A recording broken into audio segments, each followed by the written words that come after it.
से पंगा लेना तो लेना जरूर, मगर किसी ऐसे से पंगा ना लेना जो सदियों से आपका पेट पाल रहा हो।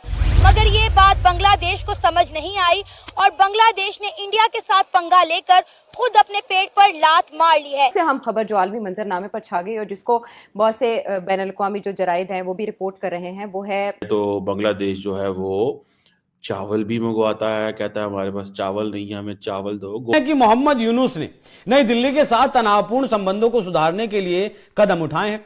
भारत से तनाव बढ़ा तो पाकिस्तान से चावल खरीदने लगा था, लेकिन क्वालिटी और जेब दोनों में झटका लग गया उसकी, तो कहने लगा भारत जैसे देश से रिश्ते बिगाड़ नहीं सकते हम।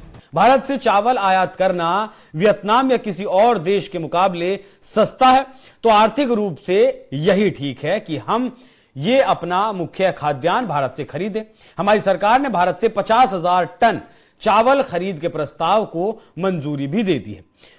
इंडिया जो फूड सप्लाई करता था बांग्लादेश को, जिसमें प्याज, आलू और खाने पीने के मुख्तलिफ अशिया शामिल थी, इंडिया ने उनके एक्सपोर्ट पर रोक लगा दी है। मतलब पहले भारत दो मोर्चों पर युद्ध लड़ता था, दो मोर्चों की सुरक्षा करता था, एक तरफ पाकिस्तान एक तरफ चीन, लेकिन अब भारत को एक और मोर्चे की सुरक्षा करनी पड़ेगी और वो है बांग्लादेश का मोर्चा। तो बांग्लादेश ने कहा कि भाई कोई बात नहीं, इंडिया नहीं देता तो ना दे, हम पाकिस्तान से ये सारी चीजें इंपोर्ट करेंगे। अभी बांग्लादेश को ये फैसला लिए 48 घंटे का वक्त भी नहीं गुजरा था तो ये खबर सामने आई है कि बांग्लादेश में खाने पीने की अशिया में शदीद कमी आ चुकी है। वहाँ पे महंगाई इतनी ज्यादा बढ़ चुकी है कि वहाँ के लोग पीने के लिए दूध तक भी अफोर्ड नहीं कर पा रहे, और ये सब इंडिया से पंगा लेने का नतीजा है। क्योंकि मिसाइलों की डील वो आपका मोहम्मद यूनुस चीन से कर रहा है और डिफेंस डील पाकिस्तान से करने की कोशिश कर रहा है। मतलब दोनों की कठपुतली बनकर भारत को नुकसान पहुंचाने की जो कोशिश है उसमें बांग्लादेश लगा हुआ था। लेकिन पाकिस्तानी कारोबारी जो लोग हैं वो हमेशा नालायकियां ही करेंगे, और वो नालायकियां इस तरह करेंगे कि भाई साहब वो यही कहेंगे चावल की जगह कुछ प्लास्टिक की चीजें भेज देंगे, क्योंकि हमें कारोबार तो अभी करना पूरा नहीं आता। हमारा ज्यादा ध्यान जो होता है कि हमने धोखा कैसे देना होता है, जो हमें हेयर से पाकिस्तानी बिजनेसमैन से मिलता है। अब इंडिया बेसिकली बांग्लादेश को कह रहा है कि तुम्हारी भाई क्या हिम्मत है, तुम तो हमसे चावल खा रहे हो, वैसे तुम कहते हो कि हम इंडिया पे हमला कर देंगे, हम ग्रेटर बांग्लादेश की बातें करते हो। इसने मुंह फाड़ दिया। मैं बांग्लादेशियों को यही चीज बोलता हूं कि यार तुमने पाकिस्तान से सिर्फ एक ही चीज पिकअप करी है, बड़बोलापन। And this I will tell to all Bangladeshis, you talk too much. If you want to harm India, please harm India. Go ahead. Please harm India. But shut up. Don't talk. You start celebrating before you do anything. That is true for your cricket team and that is part of your national character. And this is something that you have got as legacy from the Pakistanis. They are also like this.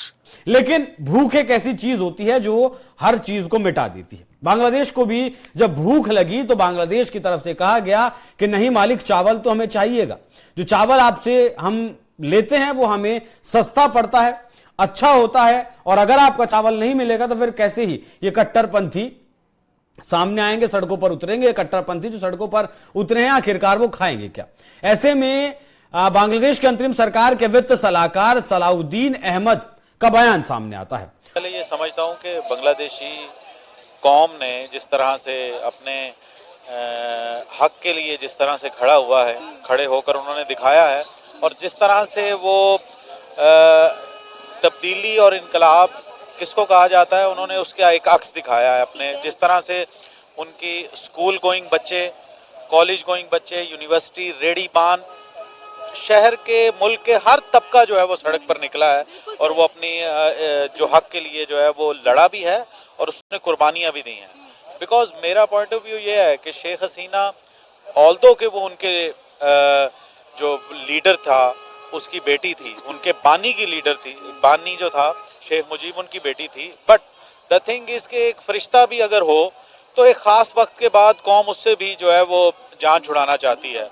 तो एक के बाद दूसरा, दूसरे के बाद तीसरा, जिस तरह से वहाँ पे भी सो कॉल्ड इलेक्शंस होते रहे और अवाम के आज़ादी इजहार राय का ख्याल नहीं रखता रहा, तो उससे क्या हुआ कि जो है वो हवा गुब्बारे में भरती रही और एक वक्त आया कि वो गुब्बारा फट गया। अब मेरा पॉइंट ऑफ व्यू ये है कि अब चूंकि हसीना वाजिद को पूरी दुनिया में सिर्फ एक मुल्क में पनाह मिली और वो थे भारत, अब इंडिया में जब उनको पनाह मिली तो अब इंडिया की पूरी कोशिश है और वो पूरी दुनिया के साथ मिलकर, जो उनके सपोर्टर हैं उनके साथ मिलकर ये पूरी कोशिशों में लगा हुआ है कि बांग्लादेश की इकोनॉमी किसी भी तरह अपने पांव पर खड़ी ना हो पाए, क्योंकि अगर बांग्लादेश की इकोनॉमी अपने पांव पर खड़ी हो गई तो उनका नैरेटिव जो है, जो एंटी बांग्लादेश है, वो उनका नैरेटिव दफन हो जाएगा। और इस हवाले से चूंकि मेरा ताल्लुक खुद टेक्सटाइल इंडस्ट्री से है, तो textile is the backbone of the Bangladesh economy, और दुनिया का सबसे बड़ा गारमेंट मैन्युफैक्चरर जो है वो बांग्लादेश है। उसकी अब वो सेक्टर भी इस वक्त बुरी तरह से मुतासिर हुआ है। उनके बैंक्स, उनके फाइनेंशियल इंस्टीट्यूशन, सेंट्रल बैंक्स उनको बिल्कुल सपोर्ट नहीं कर रहे। सर क्या वजह है? 4 महीने हो गए हैं, वो चाहते थे शेख हसीना वाजिद अपनी हुकूमत छोड़ें और यहाँ से चली जाएं, वो चली गई। 4 महीने हो गए, अभी तक बांग्लादेश जो है वो एहतजाजों की आग में क्यों जल रहा है? क्यों उनकी टेक्सटाइल इंडस्ट्री जो है वो खसारे का शिकार हो रही है?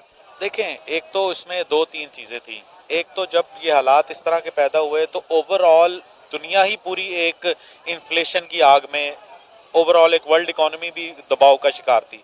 ऊपर से हुआ ये कि उनको इंटरनल पॉलिटिक्स और उनका इंटरनल सिस्टम भी इस तरह से धचका लगा कि जो, और फिर पिछले साल ऐसा हुआ है कि बांग्लादेश भी IMF के नरगे में आ चुका हुआ है, और ये this was the very first time कि बांग्लादेश भी IMF के नरगे में आया हुआ है। और IMF की नमस्कार दोस्तों, जय हिंद। दोस्तों, बांग्लादेश अब भूखमरी का शिकार होने जा रहा है। जी हाँ दोस्तों, जहां यूनुस कुछ दिन पहले उछल रहा था और वो भारत से नहीं पाकिस्तान से और रेगिस्तान यानी कि दुबई से चावल खरीद रहा था, अब उसकी अकल ठिकाने आई और भारत से चावल खरीदने की गुहार लगाई है।